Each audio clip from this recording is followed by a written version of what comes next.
नसीब को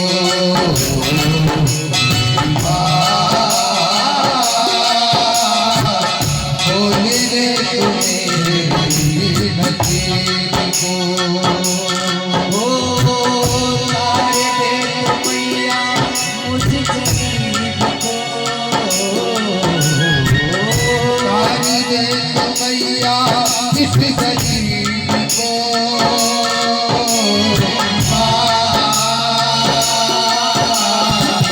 खोल दे तू मेरे नसीब को।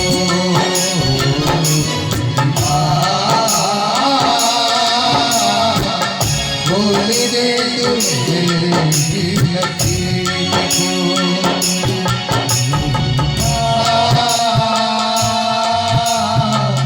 खोल दे तू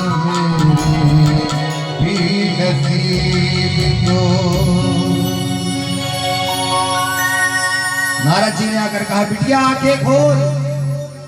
वैराग्नी ने नेत्र खोला, जैसे ही देखा जिसके सामने भगवान चतुर्भुज रूप में अवतरित हो जाए, प्रकट हो जाए, उसके तो भाग्य ही खुल जाते हैं। वैराग्नी ने देखा, कथाओं में सुना था, हो न हो यही वैकुंठवासी चतुर्भुज रूप में नारायण ही होंगे। उस वैराग्नी ने दर्शन तो किया। भगवान बोले, वैराग्नी तुम्हें इस बंधन से मुक्त करने आया हूं, चलो घर चलते बिटिया। वैराग्नी कहती, मैं कुछ नहीं जानती, गुरुजी ने 7 दिन में आने की कहा है, वे आएंगे, कान में मंत्र देंगे, तभी घर जाऊंगी। भगवान बोले, हो गई तपस्या। नारद जी देखो भाई, वे गुरुजी कहाँ है? नारद जी गए खोजते खोजते, तो आज वे चोर गुरुजी पुलिस वाले का भेष बना करके एक के यहाँ गए। जाने की तैयारी में थे कि आज इसके यहाँ डुप्लीकेट इंस्पेक्टर बन करके जाऊंगा और छापा मारूंगा। वो तैयार हो ही रहा था खाकी वर्दी पहन के। नारद जी पहुंच गए हवलदार बन। बोले, सरकार आज कहाँ का दौरा है? बोले, आप भी हमारी मंडली में, टोली में है क्या, टीम में? नारद जी बोले, गुरुजी पहले उधर चलिए, जिसको बंधन में बांधा के आए हुए हैं, 5 दिन हो गए। अरे बोले, हम कोई वो है क्या? नारद जी बोले, यहाँ इंस्पेक्टर का भेष मत बनाइए, सबसे पहले चलिए उस बिटिया को मुक्त करिए। बोले, हमारे, बोले हम कुछ नहीं जानते। तो बोले 2 मिनट का समय, बोले 5 मिनट दिए। तुरंत गया, उसी भेष में बनाया, पीला कुर्ता, पीला धोती, दुपट्टा पहना। नारद जी ने पकड़ करके लाया, नीचे मुख किए हुए, वह चोर। मैं कह रही थी ना मेरे गुरुजी आएंगे। मेरे गुरुजी आ गए। राजा को पता चला भगवान आए हुए, सारे मंत्रिमंडल कैबिनेट को लेके पहुंच गए राजा साहब। और भगवान के सामने भगवान बोले, शांत रहो, अभी कोई स्वागत सत्कार नहीं होगा, पहले बिटिया की भक्ति देखो, कथा को ध्यान से सुनना।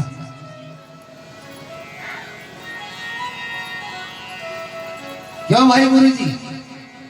जी सरकार, बंधन से मुक्त कब करेंगे? 7वां दिन होने जा रहा है। जी आज ही कर दूंगा। अब उससे नेत्र मिलाते ना बने। चोर था, बोरा भर भर के सब ले गया। गुरुजी था क्या? और वैराग्नी कहते, मेरे तो गुरुजी हैं। बंधन से मुक्त किया। बोले, गुरुजी सबसे पहली क्रिया तो यह है कि मैं आपके चरण स्पर्श करूं और आप मुझे गुरु दीक्षा दें। भगवान की तरफ कांपते कांपते देखा गुरुजी ने, चोर गुरुजी ने। भगवान बोले, दो, मुक्का मारी। बोले, दो, अभी दो। बोले, तो नारद साठी लाओ। इसने यदि मंत्र नहीं दिया वैरागिनी को तो फिर हम इसकी सेवा अच्छे से करते। 4 हाथ है हमारे पास, मार मार के पहलवान बना देंगे। अब वो कहाँ पे? भगवान बोले अपना उपनय उतारो और दुपट्टा को डाला। नारद जी से कहा वीणा की झनकार करो, शोर करो थोड़ा सा। नारद जी ने वीणा बजाया, उसने अपने दुपट्टे के द्वारा बिटिया को मंत्र दिया, ना जाने क्या दिया। बिटिया मांगो क्या चाहिए? बोले गुरुजी मेरे से बड़ा बड़ा भागी कौन होगा? गुरु गोविंद दो खड़े काकेला कृपा, बलहारी गुरु आपकी जो गोविंद दियो मिला। गुरुजी मैं आपकी अनन्य भक्ति बन गई, धन्य है आप। आज आपके दिव्य मंत्र के कारण मैंने प्रतीक्षा करी और 7वें दिन में भगवान चतुर्भुज रूप में मेरे सामने खड़े हैं। मेरे से बड़ा संसार में कौन बड़ा भागी होगा? पिताजी ने जब इस रहस्य को जाना तो वे भी आश्चर्य में रहे। योगी जन जान पाते हैं ना जिनका प्रभाव शारदा भी ना पाती हैं, सरस्वती भी जिनके प्रभाव को नहीं जान पाती हैं। वही वैरागिनी ने आज 7वें दिन भगवान का दर्शन कर ली। धन्य है गुरुदेव आप। अब बताओ झूठे गुरुजी सच्चे थे या निष्ठा सच्ची थी? मंदिर के वे बुद्ध अच्छे हैं या पुजारी अच्छे? हमारी भक्ति में निष्ठा होनी चाहिए। भक्ति में निष्ठा नहीं है तो फिर सागर में गागर कहां से? और निष्ठा है, श्रद्धा है, भक्ति है तो मंदिर की मूर्ति भी रो पड़ती है। वृंदावन के अटल्ला चुंगी से जब आप भीतर जाएंगे कभी तो एक कुंज गली के नाम से छोटी सी गली है, वहां एक मंदिर है राधा माधव जी का।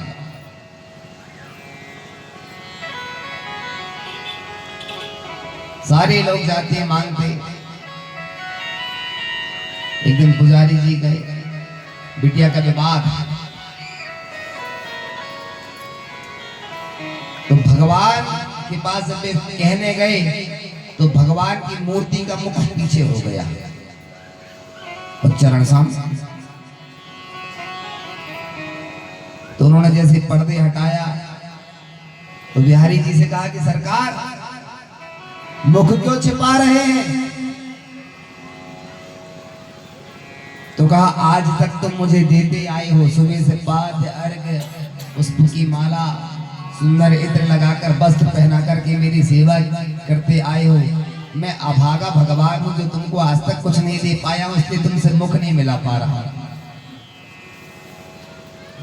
भगवान ने अपना मुख पीछे कर लिया। भक्तों के पास हेतु ब्रजधाम जिसने बनाया है, भगवता प्रोक्तम इदम भागवतम, जो भगवान का हो जाए उसे भागवत कहते हैं। हम एक बार उसका होकर के तो देखें, यदि वह नहीं हो तो आप मेरे से गलती हमारी, निष्ठा होना चाहिए। वर्तमान में अनेकों भक्तों की कथा आती है जिन्होंने सहज भाव से ईश्वर को प्राप्त किया। मैंने पिछली बार भी शायद आपको सुनाया होगा। महाराष्ट्र के एक संत थे एकनाथ जी महाराज, अपने शिष्यों के साथ चले जा रहे हैं। एक गधा आ रहा था और मार्ग में उस विशाल गधे को देखा, विराट। एकनाथ जी साष्टांग प्रणाम करके लेट गए। माताओं को साष्टांग प्रणाम नहीं करना चाहिए, अपने यहाँ तो नहीं है पर मैंने हरियाणा पंजाब में देखा, उधर खन्ना मंडी तरफ भी लोग माताएं साष्टांग प्रणाम करती हैं। अपने यहाँ भी जब कभी ऐसा कुछ होता है तो 1-2 बार देखने को मिला तो फिर हमने रोका उन्हें। पुरुषों को साष्टांग प्रणाम करना चाहिए, माताओं को साष्टांग प्रणाम करने का विधान नहीं है। माताओं के जो वक्षस्थल होते हैं, स्तन, उसका भार पृथ्वी सहन नहीं कर पाती है। इसलिए माताओं को घुटने मोड़ करके प्रणाम करना चाहिए, और भाई लोग कितने ही लेट जाए, कोई मनाही नहीं।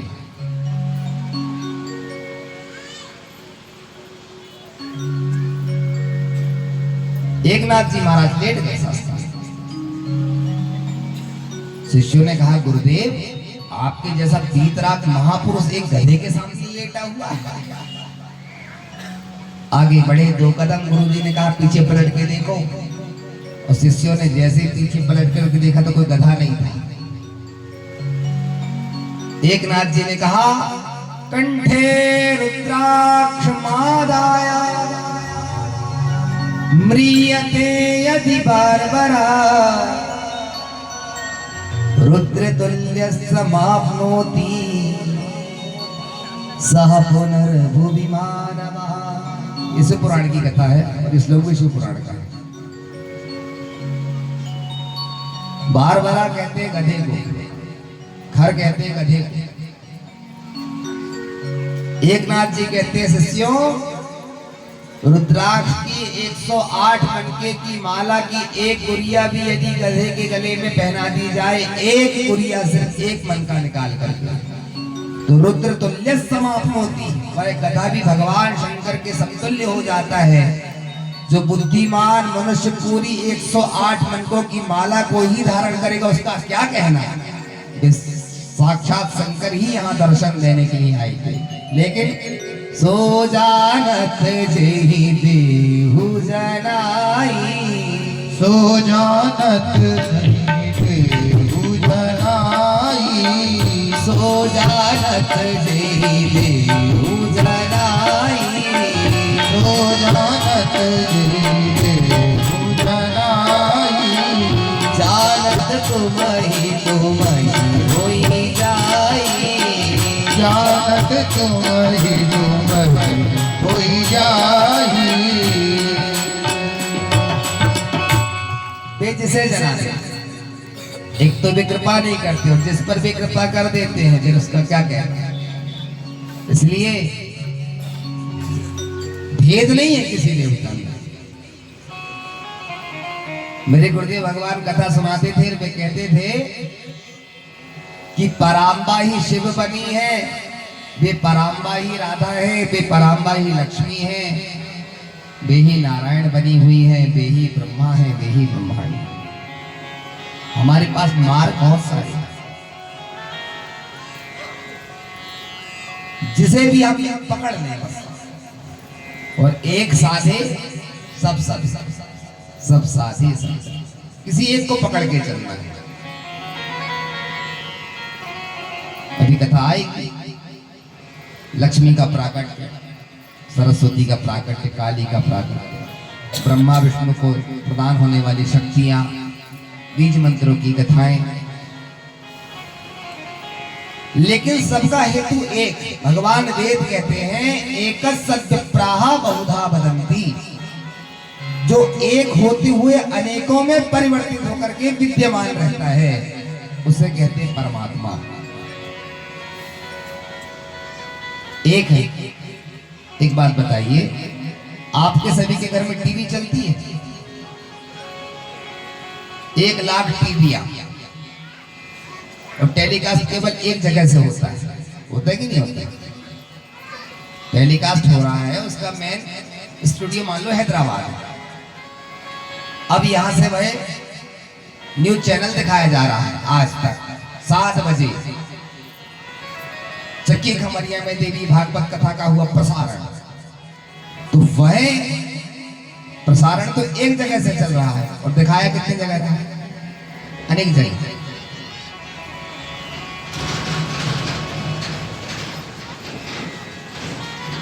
बात भाई,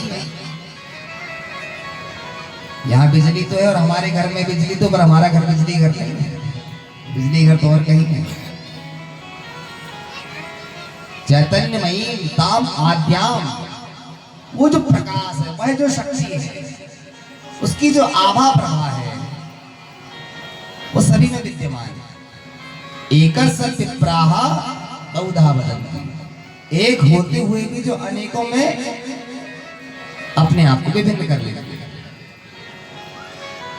और जब समय आता है तो वह एक हो जाती है। अपनी सत्ता का जब परिवर्तन करना होता है तो वह ईश्वर एक हो जाता है। कल मैं माँ का प्राकट्य भाव सुनाऊंगा आपको, तो भगवती का प्रादुर्भाव कैसे हुआ।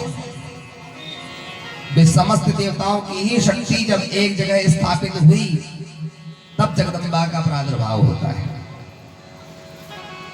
तात्पर्य वही है, जो अनेक थे वह अब एक हो गया।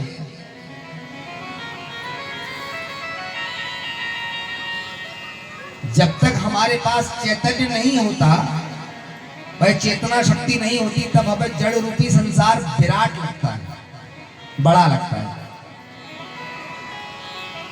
जिस तरह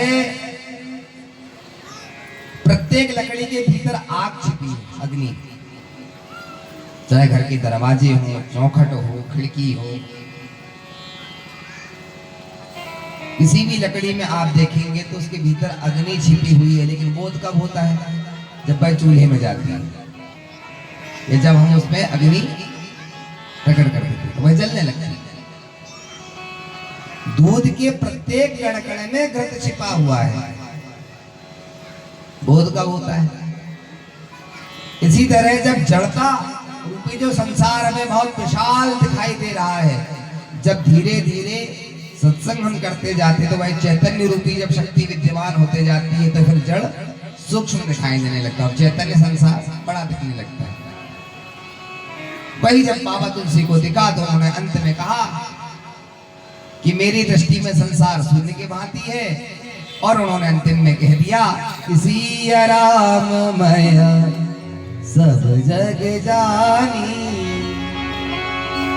कुछ नहीं है, सारा संसार राममय है। कुत्ते के भीतर भी वही चेतना शक्ति, बिल्ली के भीतर भी वही, इंसान में वही, नर में वही, नारी में वही, पशु में वही, बच्चों में वही, सबके भीतर वही शक्ति विद्यमान है। लेकिन सो जानत जहि देहु जनाई, वह जिसे जनाना चाहे। परमात्मा सहजता से प्राप्त भी नहीं होती। अनेकों वर्ष तप करते हैं यति मुनीन्द्र, अमलात्मा विमलात्मा, तब कहीं जा करके एक क्षण के लिए दर्शन हो पाते हैं। और निष्ठा हो तो वैराग्य जैसे 7 दिन में दर्शन हो जाते हैं। और झूठे गुरु ने परम गुरु से मिला दिया, परमात्मा से मिला दिया। निष्ठा प्रबल होना चाहिए। धर्मो रक्षति रक्षा, आप धर्म की रक्षा करें। अभी पूरी दुनिया में एनालिसिस किया गया कोरोना काल में, जो पूरा देश इस भयंकर संक्रमण से ग्रसित था। उन्होंने कहा कि भारत एक ऐसा विश्व गुरु देश है, अमेरिका के वैज्ञानिकों ने वहां के और रिसर्च किया और उन्होंने देखा कि 106 नंबर जिस देश का लगता हो, उसके बाद भी मरने वालों की संख्या अन्य देशों की अपेक्षा हमारे यहाँ बहुत कम। और बोले ऐसा क्या, जिनके पास सुविधाएं नहीं, व्यवस्थाएं नहीं, इसके बाद भी बोले वहां धर्म पुण्य कार्य बहुत होता है। वहां गीता, गंगा और गायत्री है, वहां गौ माता की पूजा होती है। अमेरिका में लोग पूजा नहीं करते। अभी अभी कुछ जो हमारे यहाँ की शाखाएं वहां पहुंची हैं, जैसे प्रभुपाद जी की एक शाखा पहुंची यूरोप में, तो वे बीच में मैं देख रहा तो 1000 लोगों ने शिव रुद्र महायज्ञ किया।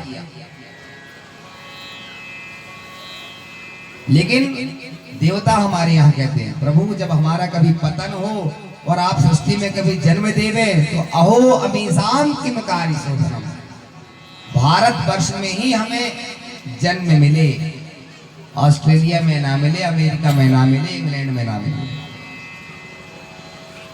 भारतवर्ष धन्य भूमि, जहां रमनते तत्र देवता, वे देवता भी अपनी क्रीड़ा करने के लिए आते हैं, वे भगवती भी यहाँ पर लीला करने के लिए आती हैं, लक्ष्मी के रूप में, गंगा के रूप में, सरस्वती के रूप में। सारी देवियों को श्राप लगा हुआ है 6-6 हजार वर्षों का, अभी मैं आगे कल या परसों में कथा सुनाऊंगा। 10,000 वर्ष का श्राप लगा हुआ है तुलसी को, शालिग्राम को।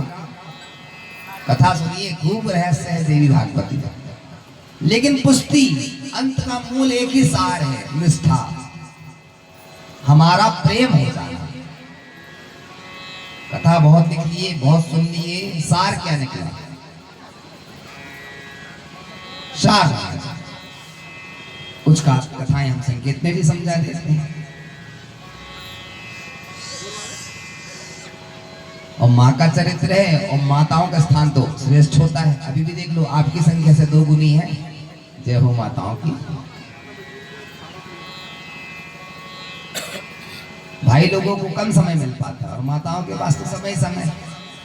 हाँ, छोटी सी लोई, 2 कोई हाथ जोड़ता है, खाया पिया।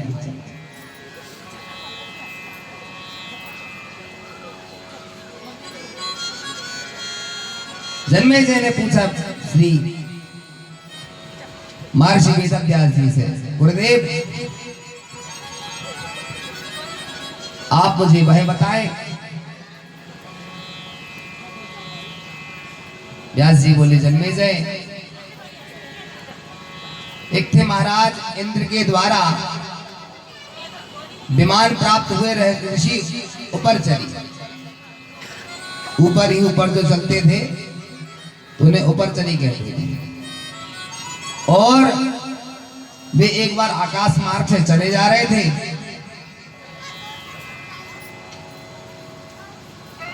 उन्हें अपनी गर्भवती पत्नी का ध्यान आया। उसको ध्यान करते ही उनके भीतर काम वासना जागृत हो गई और उनका शुक्र जो निकला उसे उन्होंने एक दोने में रखा। उसे एक बाज पक्षी के द्वारा वे पहुंचाने लगे तो आकाश मार्ग में दूसरे बाज पक्षी ने उस बाज को देखा। वह उसे झपट्टा मार के दोने को छीनना चाहता था। दोनों में युद्ध, दोनों के बीच में युद्ध होने लगा। और इधर एक ब्राह्मण देवता स्नान करके नदी में भगवान सूर्य को जलांजलि दे रहे थे, अर्घ दे रहे थे। इतने में ही महाराज एक अद्रिका नाम की अप्सरा आ गई। विनोद भाव में हास्य परिहास करते हुए ब्राह्मण देवता का उसने जाकर के पानी के भीतर पैर पकड़ लिया। भगवान सूर्य को अर्घ दे रहे थे और जैसे ही पैर पकड़ा, उन्हें लगा किसी मछली ने, मगरमच्छ ने आकर के पैर पकड़ लिया है। झटपटाए, गिरने को हुए, संभले। इतने में वह हास्य करते हुए जब जल से बाहर निकली, कुपित होते हुए उन्होंने अद्रिका अप्सरा को श्राप दे दिया। मूर्ख दुष्टे, तू मेरी साधना में विघ्न बाधा पहुंचा रही थी, जा तुझे श्राप देता हूं, तू मछली हो जा। वह मछली बन गई। कथा को ध्यान से सुनना होगा, इसका सार क्या है, कथा कहां जाकर के समाहित होती है, इस बात का ध्यान रखना। थोड़ा रिटर्न बढ़ाओ।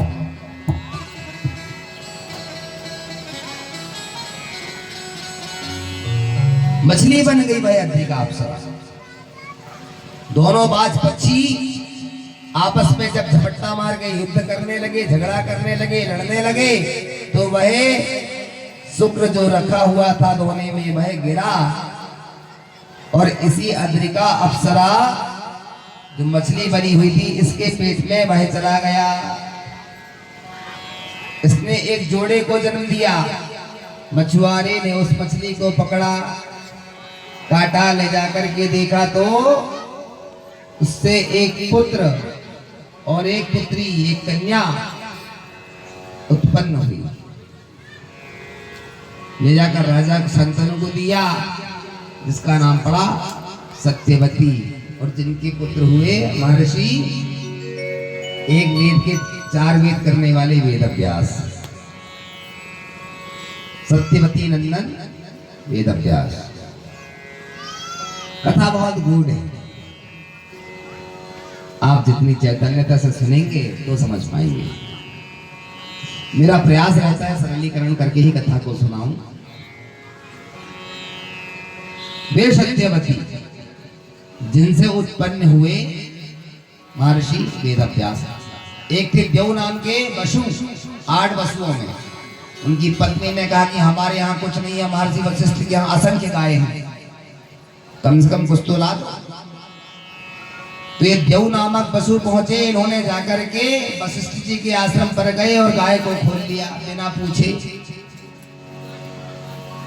शिष्यों ने जाकर गुरुदेव वशिष्ठ से कहा कि वसु आए हुए और उन्होंने आपकी गाय कामधेनु को छोड़कर के ले जा रहे हैं।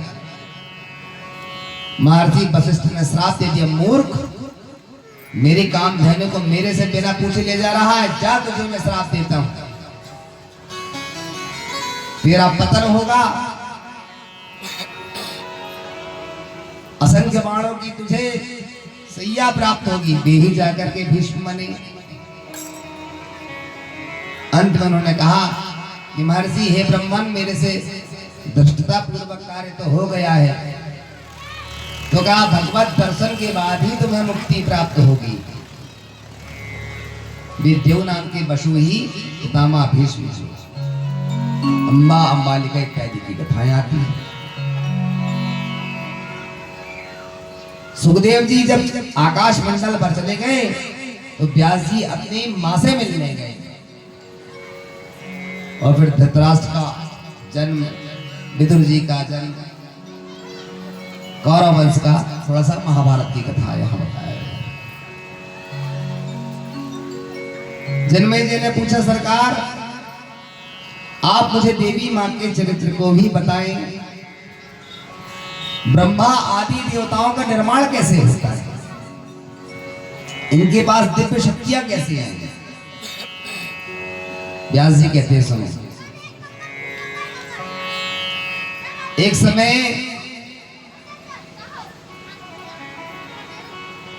मुझे जो नारद जी ने सुनाया था वही आख्यान में तुमको सुनाता हूं। ब्रह्मा, विष्णु और शंकर तीनों के लिए एक एक विमान आया।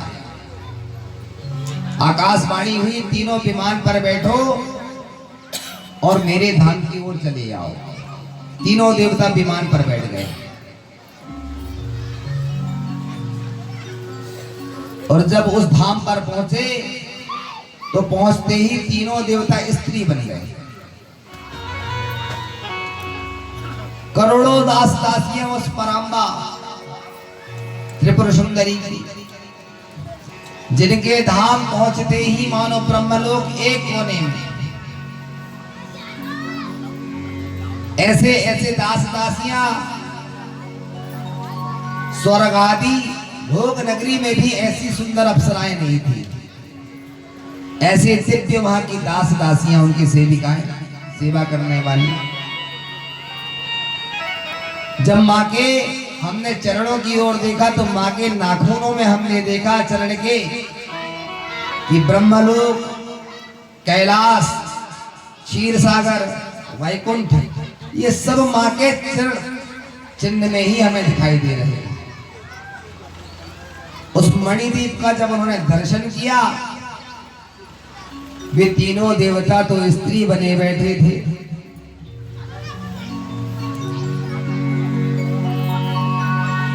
कथा समझ में आ रही नहीं आ रही? क्या बता, मां कहां रहती है? जगदम्बा का घर का नाम है मणिद्वीप, मां के स्थान का नाम है मणिद्वीप। मणिपुर एक बहुत विशाल स्थान है जहां भगवती पराम्बा निवास करती है। तीनों देवता जब वहां पहुंचे तो वहां किसी भी पुरुष को प्रवेश वर्जित है। तीनों देवता भी स्त्री बन गए। कई वर्षों तक वे स्त्री बने वहां घूमे। भगवान कामेश्वर माता कामेश्वरी का दर्शन किया और एक दिन भगवान नारायण ने विचार किया क्यों ना हो हम यहाँ इनकी स्तुति वंदना करें। तो आकाशवाणी हुई और 9 अक्षर भगवती ने उन्हें प्रदान किए। माता के द्वारा 9 अक्षर का मंत्र दिया गया, ओम ऐं ह्रीं क्लीं चामुंडायै विच्चै नमः। इसे कहते हैं नवार्ण मंत्र।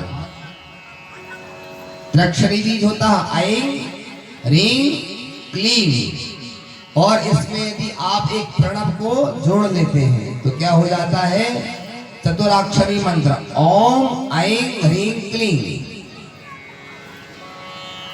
ओम शब्द में भी चारों देवता निवास करते हैं। ओम शब्द का प्रादुर्भाव कैसे हुआ, बोले आ से ब्रह्मा, उसे विष्णु, मां से शंकर, और जो ओम में ऊपर चंद्राकार बिंदु लगी होती है वह भगवती जगदम्बा का स्वरूप है। इसलिए ओम जपा जाए। जब भारत से पहली बार योग के संस्थापक 2012 या 8 की बात है, मुझे सन तो कुछ याद नहीं है, पहली बार पाकिस्तान गए हुए थे बाबा रामदेव, और भारत सरकार ने उन्हें प्रोत्साहन दिया था और कहा था कि आप धन्य हैं, भारत के भी विश्व गुरु धर्म गुरु जिन्होंने जाकर के वहां और ओम प्रातः काल 5 बजे से सबको योग कराया और प्रणव की शिक्षा दी। अमेरिका की वैज्ञानिक कहते हैं गायत्री मंत्र में वह शक्ति है, वेदों के मंत्र में वह शक्ति महाराज 1 सेकंड में 1,10,000 ऊर्जा उत्पन्न होती है एक बार गायत्री मंत्र बोलने से। वे हमारे वेदों पर खूब शोध कर रहे हो और हमारे पास सब कुछ भूत हुए भी हम उनका बटन बांट नहीं कर पाते। ये हमारी दुर्दशा है, करना चाहिए।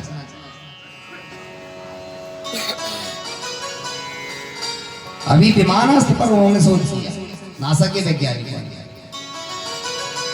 3 मंजिला पुष्पक विमान था, राजा रघु ने बनवाया था स्पेशली, और अपने परम भक्त जानते हुए उन्होंने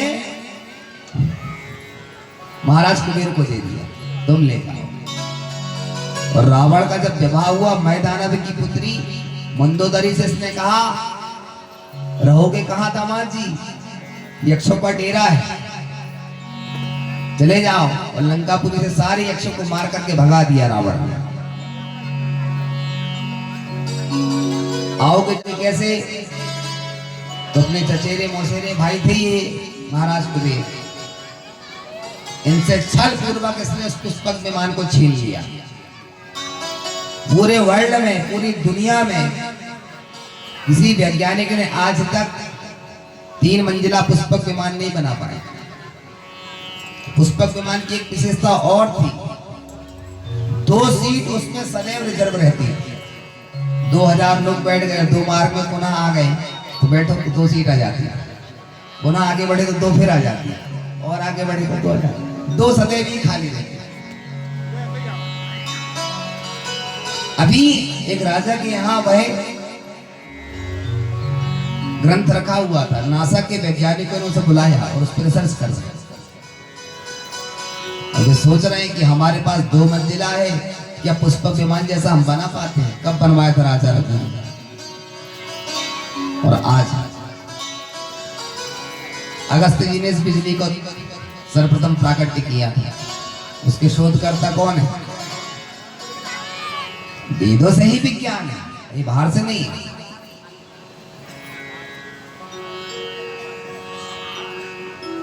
एक एक मंत्र में इतनी आभा, इतनी प्रभा, इतनी ऊर्जा है महाराज, एक बार नाम ले लेने से जीव तरण तारण हो जाता है।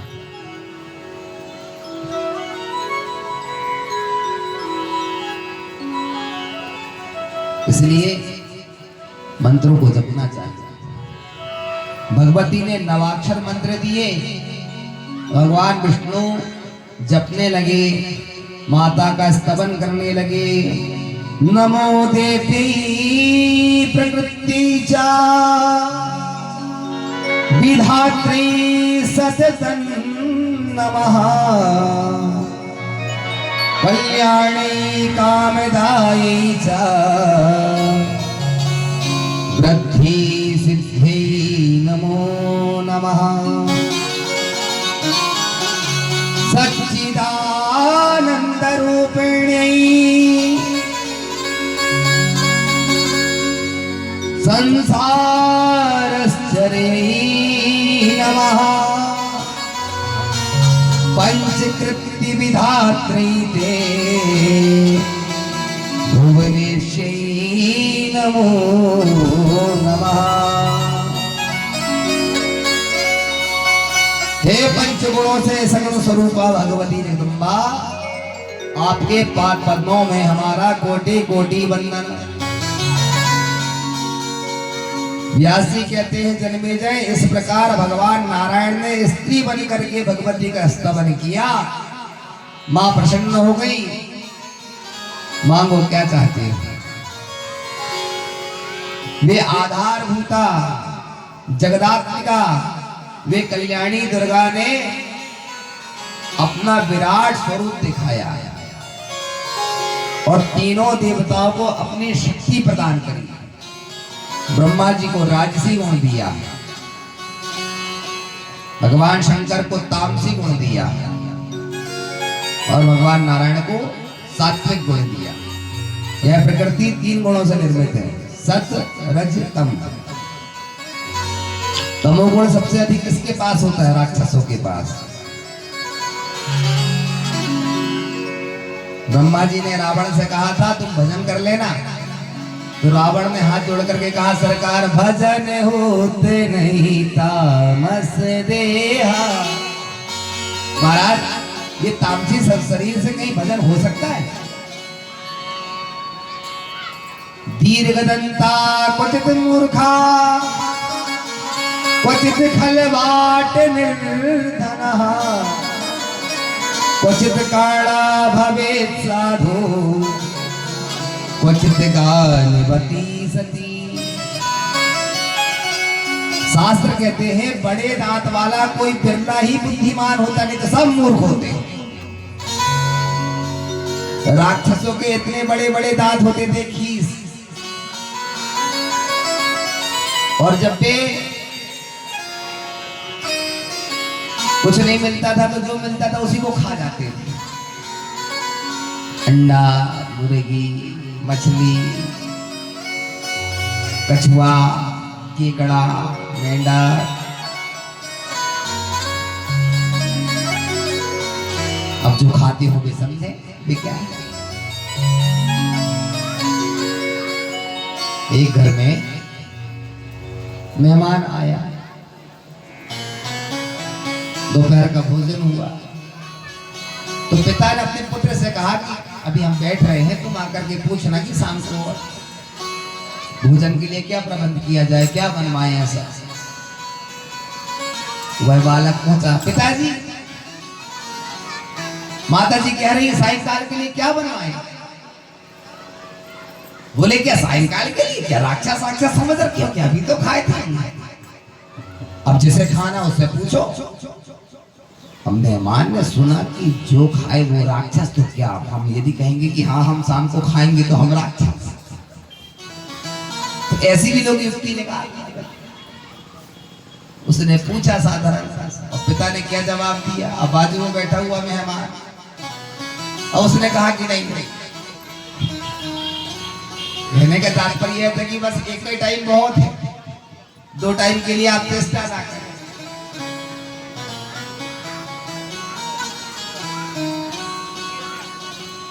एक आदमी अटारी से पान थूक रहा था, नीचे चलने वाले के ऊपर पूरी कमीज में बह गिर गया।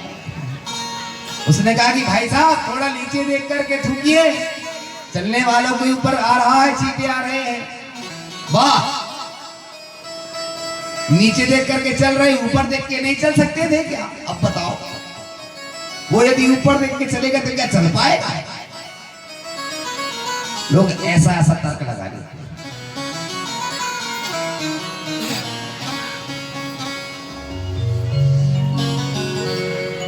उन्हीं परात्मा ने इन्हें दिव्य दर्शन दिया, अपनी शक्तियां प्रदान करी। ये शक्ति विहीन थे, इन्हें अपना गुण दिया। सतरजतम, तमोगुण किसमें होता है? इसलिए हमारे सात्विकता के लक्षण में बताया गया है 5 प्रकार के गुण। सत, मिश्रित रज। अब थोड़ा सा ध्यान से, वेदांत का विषय है, मैं और सरलीकरण करता हूं। प्रकृति में 3 गुण है और तीनों गुणों से यह निर्मित है, तामसी, राजसी और सात्विक। भजन करने के लिए सबसे प्रथम गुण माना गया है सात्विक गुण।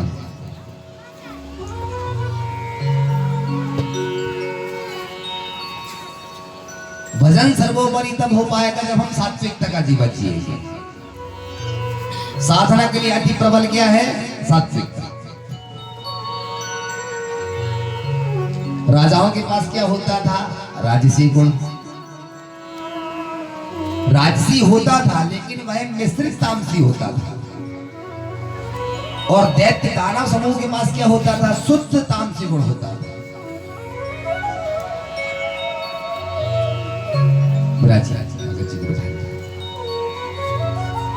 शुद्ध तामसी। इसलिए साधक को कहा गया है कि वह तम और रज गुण का त्याग करे। भक्ति प्रबल चाहिए तो 2 गुणों का त्याग करना होता है साधक को। कौन कौन से? तमोगुण और रजोगुण। साधु पुरुष इतना सारा त्याग क्यों करते हैं? भगवान अर्जुन को गीता में उपदेश करते, त्याग शांति तरंतरम, त्याग करो, त्याग करो। साधना प्रबल कब होगी? जब त्याग होगा। पूज्य गुरुदेव शंकराचार्य जी महाराज श्री के बड़े भाई स्वामी राम रक्षानंद जी महाराज जब हरिद्वार आते, कभी चमोली से, बद्रीनाथ से, और मैं उस समय हरिद्वार में अध्ययन करता था। वे रात्रि में संध्या होती जो सन्यासी करते हैं, जिसे तुरी संध्या कहते हैं, अर्धरात्रि के 2 बजे उनके लिए फूल चंदन इत्यादि की व्यवस्था करना, और वे भजन करते हैं। सात्विकता के लिए त्याग। अब आप कहेंगे 2 बजे रात में आप ठंडे पानी नहला रहे हैं, आप माला जपा रहे हैं, ये नहीं खाना, ये नहीं खाने के लिए जीवन होना चाहिए कि जीने के लिए खाना होना चाहिए? भोजन किस बात के लिए आवश्यक है? जीवन जीने के लिए आवश्यक है कि खाने के लिए जीना चाहिए? बोलो। शास्त्र कहते हैं भोजन रुचिकर हो और हितकर हो। माताएं जब खीर बनाती हैं तो उस खीर में 2 लीटर दूध और 1 किलो चावल होता है, आधा किलो शक्कर डाल दी जाती है, चीनी, लेकिन काजू बादाम ड्राई फ्रूट 85 ग्राम डाले जाते हैं। 1 किलो डाल देंगे तो आप पचा नहीं पाएंगे।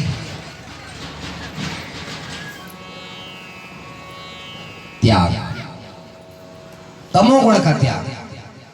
वह तमोगुण की प्रधानता किसे दे दी गई? भगवान शंकर को। एक शक्ति प्रदान कर दी गई, पार्वती। राजसी गुण का लक्षण किसे दे दिया गया? ब्रह्मा जी के पास एक शक्ति दे दी गई, सरस्वती। सात्विक शक्ति और वह गुण किसे प्रदान किया गया? भगवान नारायण को। देही पराम्बा जगदम्बा ने शुद्ध सात्विक गुण और लक्षण वाली लक्ष्मी और सात्विक गुण प्रदान किया भगवान नारायण को। वे नारायण प्रभु जिन्हें जीवन में कोई आकांक्षाएं नहीं थी, भगवान सबके पुत्र पौत्र हुए, भगवान नारायण के कुछ नहीं हुआ। न तुम कामये महाराजन, किसी प्रकार की कोई कामना नहीं।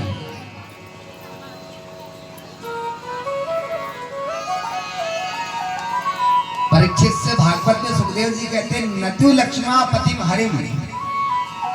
जितने भक्त संसार में ब्रह्मा जी और शंकर जी के मिलेंगे परीक्षित, उतने भक्त लोग नारायण के नहीं होंगे। नारायण प्रभु की संख्या में लिमिटेड लोग रहते हैं, बिल्कुल शुद्ध। अब ब्रह्मा जी तो ऐसे मधु कैटभ आ गए तो प्रकट हो गए। हाँ हाँ, इन श्रोताओं के भी थोड़ा कुछ करो भाई, तार बनने की बात कर दी।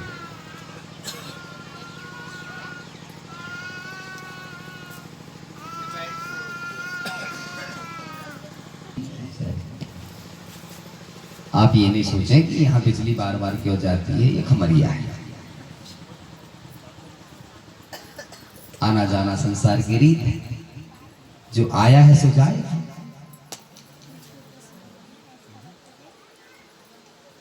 अभी मंत्री जी से बात करते हैं, कल से वो प्रबंध करवाएंगे कुछ ना कुछ। तो कृषि कार्य भी चलता है ना, तो कृषि कार्य के कारण ट्रिप होते रहते। अस्त अस्त अस्त।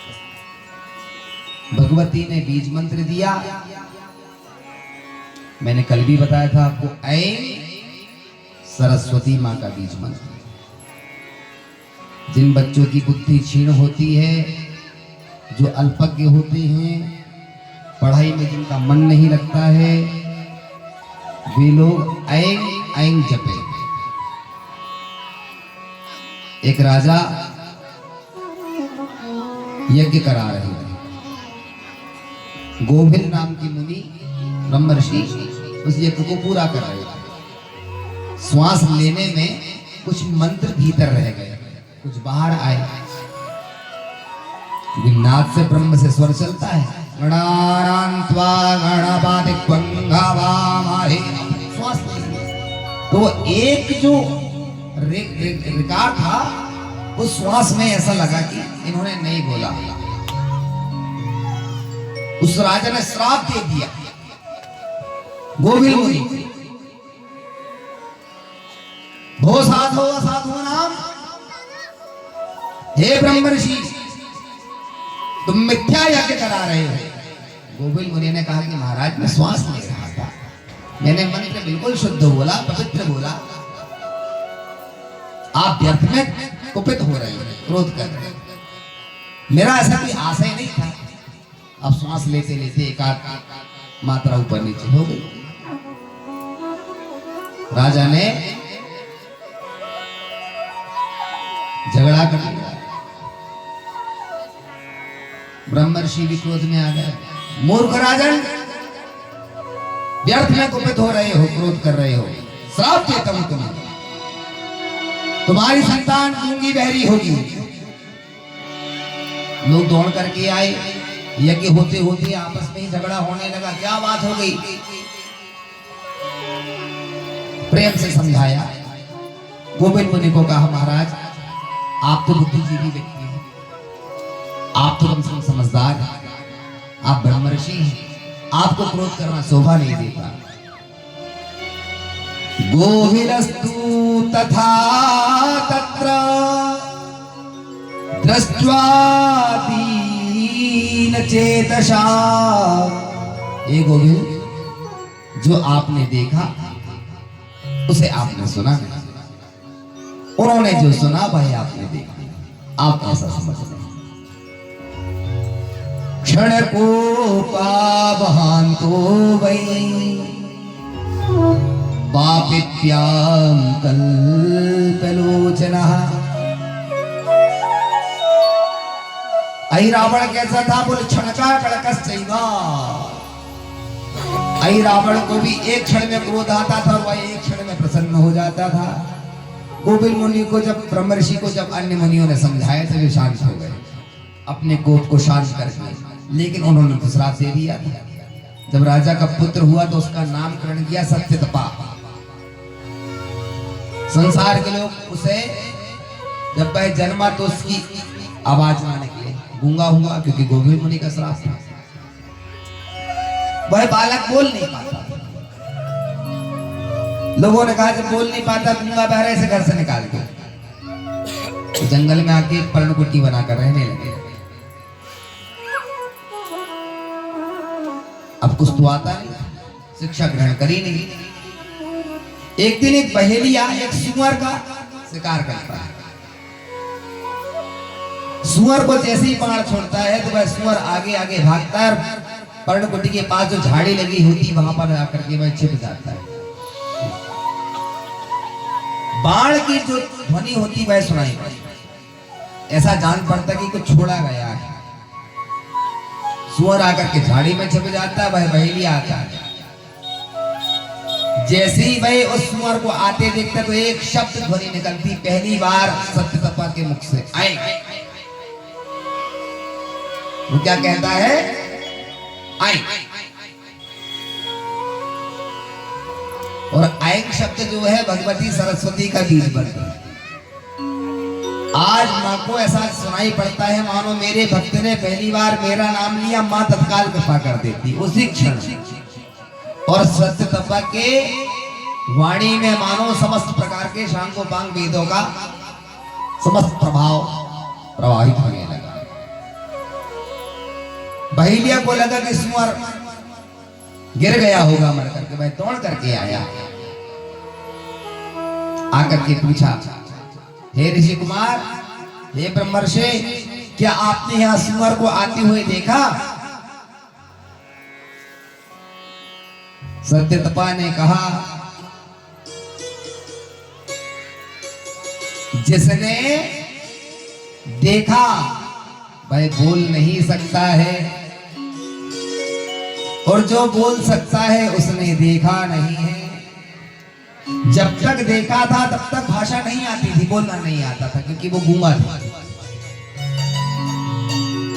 और बाण लगती ही जब वह गिर पड़ा, गिरने के बाद उन्हें एक शब्द बोल पड़ी, आए। और जब ज्ञान आया तब तक वह थे नहीं, वह गूंगा रह नहीं गया था। योशांग वेदान वधुवत वदंती, अब वे शांगोपांग वेदों को विधिवत बोल सकते थे। इसलिए उन्होंने कहा भैया से, भैया जिसने देखा था वह बोल नहीं सकता है, और जो बोलने वाला खड़ा है उसने देखा नहीं। कथा समझ में आई? आ गई? जय हो माताओं की। भाई लोग तो समझ ही जाते हैं, माताओं का डर रहता है।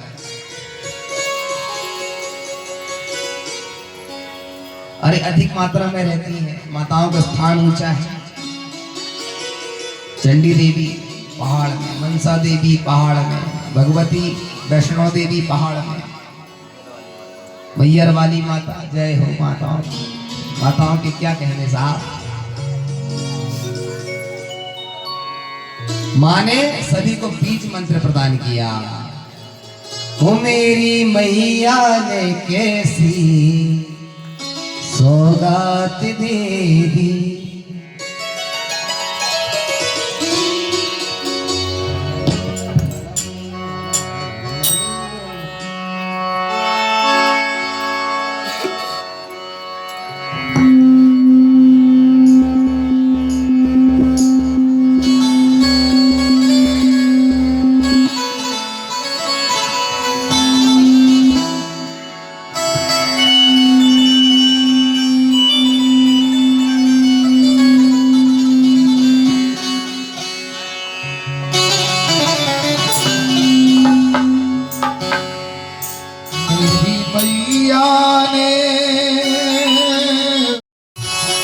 मेरी मैया ने कैसी सौगात दे दी, जागरण के लिए सारी रात दे दी, जागरण के लिए सारी रात दे दी। मेरी मैया ने कैसी सौगात दे दी, मेरी मैया ने कैसी सौगात दे दी, जागरण के लिए सारी रात देगी, जागरण के लिए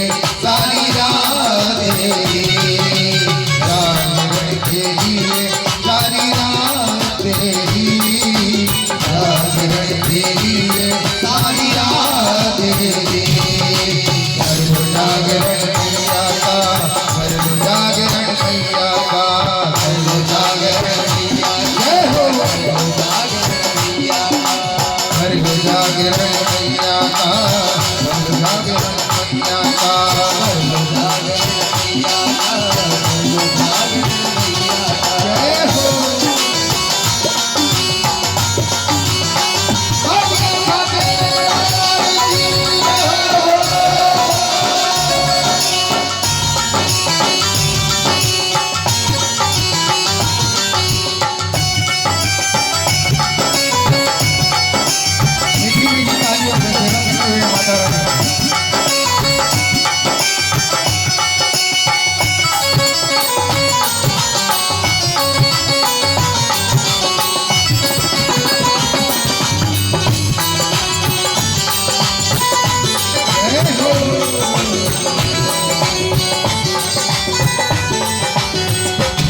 रात का जो भी जागरण कराए रात का जो भी जागरण कराए भगवत माता घर आए भगवत माता घर बैठे बजरंग की संग घर पर बैठे बजरंग की संग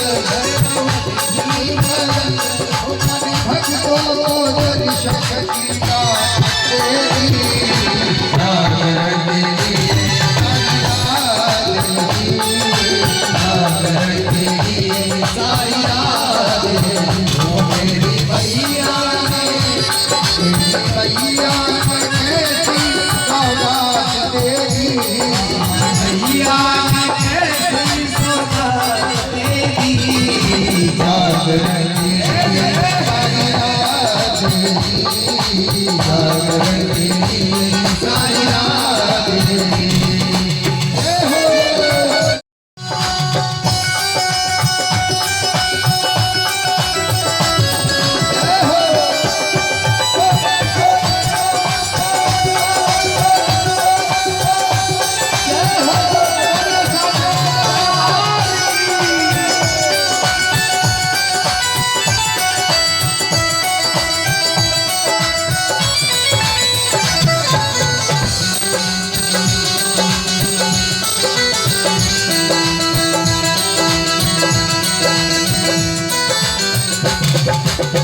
जिस घर ज्योति का हो उजाला जिस घर ज्योति का हो उजाला वही घर होता जग में निराला वही घर होता जग में निराला जिस घर ज्योति का हो उजाला वही घर होता जग में निराला गाए मुनियों ने माँ ऋषि मुनियों ने माँ गाए मुनियों ने माँ ऋषि मुनियों ने माँ अपने भक्तों को भक्ति विकास देती जागरण तेरी सारी रात तेरी जागरण तेरी सारी रात तेरी जागरण तेरी सारी रात तेरी जागरण तेरी सारी रात तेरी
हरनी है दीन दयाला, दुख हरनी है दीन दयाला। हे महाकाली हे महाज्वाला, हे महाकाली हे महाज्वाला, दुख हरनी है दीन दयाला। हे महाकाली हे महाज्वाला, मारे सुख भोगी सुख मत गए तनु सुख, मारे सुख भोगी सुख मत गए तनु सुख, मारे कैसे कैसे सुख मात तेरी, तेरी सारी रात तेरी, तेरी सारी रात तेरी, सारी रात तेरी, सारी रात तेरी। ओ मेरी मैया ने,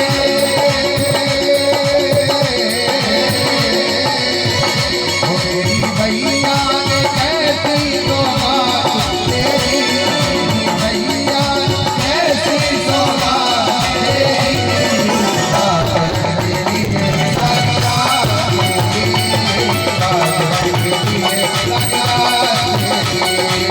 मेरी मैया कैसी सौगात तेरी, सारी रात तेरी,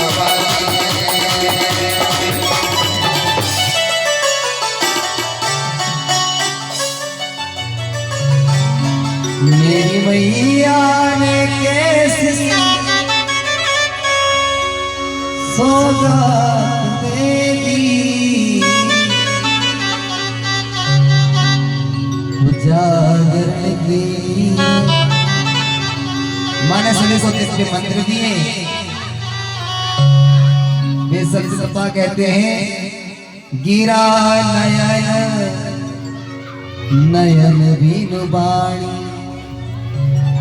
जिसने देखा उसने सुना नहीं और जिसने सुना